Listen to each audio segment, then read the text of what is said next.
Howdy ho, neighbors. So it is 2 o'clock in the morning in Maryland, and I'm woke and I'm outside recording. There's a reason for this, because the information that's contained in this video will potentially save your life or somebody else's. So make sure you share it and spread the word. What I'm about to give you is some good information to keep you alive in this camping season. It is the season, unfortunately. We're in all across this United States. We're experiencing anomalies in weather. Let me tell you what to do while you're camping to make sure you and your family are safe.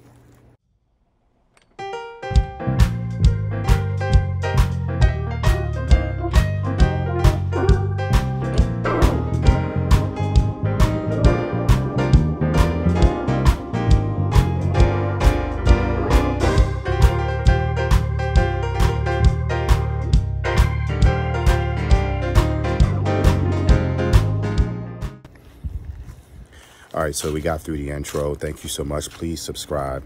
The information I'm going to be giving this year is just going to be some dope stuff. Hopefully it's going to be information that will help you have a successful camping season. So here we go. So again, it's 2 o'clock in the morning. We're sitting here in Maryland. At 2 o'clock in the morning, it's 70 degrees. And under normal circumstances, that wouldn't be an issue. However, it's the beginning of April. What does that mean? When it is that humid, that hot, in the rainy season anywhere in the country, specifically in the northeast, mid-Atlantic area, recipe for disaster. More people are killed by tornadoes that happen in the middle of the night than any other time. Number one, you don't hear it. You don't hear the sirens because what are you doing? You're asleep. So I'm going to tell you how to survive some severe weather. And guess what? This is just the start. We got from now until November. So let me fast forward and tell you what you need to do.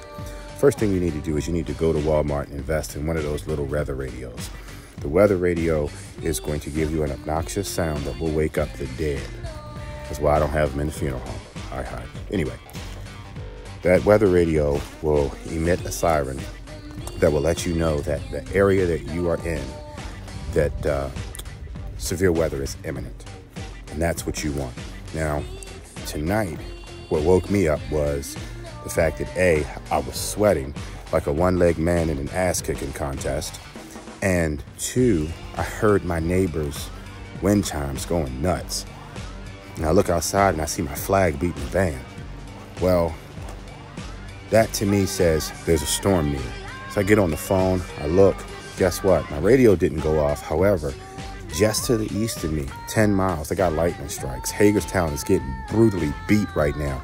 Up in Pennsylvania, going into York, hammered, not by just any weather, but severe thunderstorms.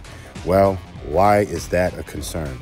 A severe thunderstorm with this type of weather, with this type of heat, with this type of mix, with that cold air coming out of the Arctic, will quickly spawn a hook, and a hook is what produces a tornado. And the thing about being in April in this neck of the woods with these type of extremes, 70 degrees, literally 2 o'clock in the morning. It's so humid out here I can scoop water out the air. Those tornadoes are usually your EF5s, your 4s, and your 3s. They're not going to be small. They're going to be huge because there's so much energy and there's so much moisture and there's so much other turbulent things that are going on that it can hook onto, that it's just going to unleash. So while you're camping, what you want to do is have that radio. Go to Walmart and get it. I will post a link to Amazon, Walmart, wherever you want to go, Target, but you need to get one. The second thing that you need to do is when you're camping, always know where your closest storm cellar is going to be.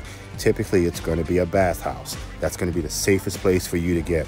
It's reinforced because of the water and all that good stuff. And it will usually keep a 2x4 that's traveling at 70 miles an hour from busting through the wall. That's the goal, okay? Third thing, listen, I know y'all got them big diesels out there. I know y'all got fancy cars pulling these trailers. You're not going to outrun a Texas Twister. It's just not going to happen. Yes, it might be moving at 30 miles an hour. The problem is it's also throwing debris, and on top of that, the winds outside of that funnel are kicking up, and you never know when that joker is going to sidewind and shift.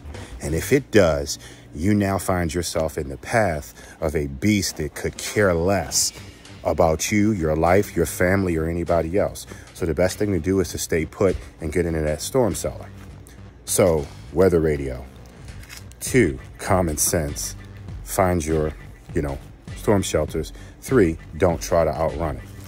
If a hurricane is coming, do everybody a favor. Go home, leave, get as far away from it. At least you have plenty of advance warning. With a tornado, you don't have that. With severe thunderstorms that involve flooding and other things that could affect you at a campground, sometimes you don't have as much advance warning. But when you find out about it, take it seriously. Protect your family. Get low, get out, get loose, get whatever you want to do, but get out of its way, because you can't beat it, you can't outrun it, you can't stop it. You do what's best for your family. So again, if you hear tornado sirens, hit the deck. Go find a bathhouse, go get into some type of storm cellar, get low.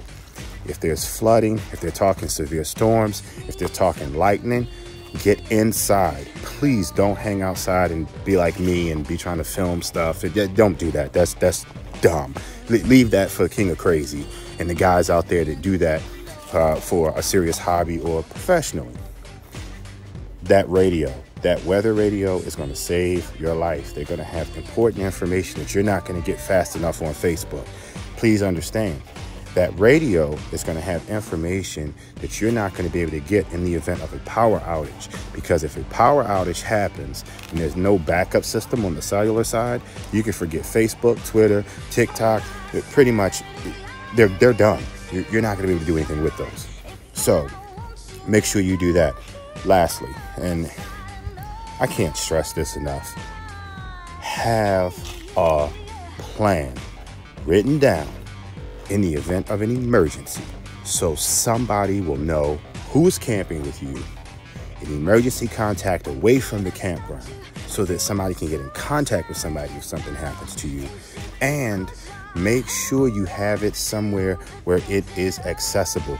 If you have pets, get one of those little stickers, put them on the door, and let them know how many pets you have in your unit, so that they can rescue you, your pets, and everybody can get to safety in the event of an emergency. You can get them on pretty much any website that deals with pets. You can get them from Walmart, Amazon, Target. I'm trying to think where else I've seen them. I think I saw them at Home Depot at one point. But make sure you, on your door, identify who is in your coach. You don't have to give names, but how many occupants it can hold. So my coach, it can hold 8. So on my door, there's potentially 8 occupants, and then the pooch would be on the door as well. That lets everybody know, hey, look, we need to be looking for approximately this many people. Best thing in the world to do. I know, it's not something that we do all the time, but you need to. Listen, people, I don't know what's going on in the atmosphere. I don't know what's going on in the solar system. Could care less. I don't care what faith, religion, or anything else that you're in. Things are changing. We had an abnormally warm winter, which means we're going to have a brutal summer. And with this brutal summer, guess what? The Arctic caps are still cold. That air is still coming in. We are going to have some severe weather. And I am predicting right now that between April and September, the majority of the tornadic activity that we're going to see that's going to be horrendous will be on the East Coast, east of the Mississippi, and it's going to be much farther up into the mid-Atlantic region, up in the Niagara Falls, up into those regions than typically, it typically would be. We typically expect that in the South. Now, we're going to start seeing it a lot farther north. The Midwest is probably going to get pounded. We've already seen the Gulf Coast. They're taking a beating. Please protect yourself while you're camping. I cannot ask you enough. Please, please, please. This is the King of Crazy. This is Keon. I'm doing my best to spread the word. If you have any questions, comments, anything, feel free to hit me up here. I respond to everybody. I'll talk to a tree. As long as you got some good sense. But protect yourself. Enjoy this 2023 camping season. I will catch you at a campground nearby. We're going to be up and down the coast this year. I'm actually getting up to New England in August. So hopefully we can hook up and meet. We'll talk to you then. Thank you so much for tuning into the King of Crazy. This is Keon. We'll talk to you again real soon. Thank you for hanging out with me.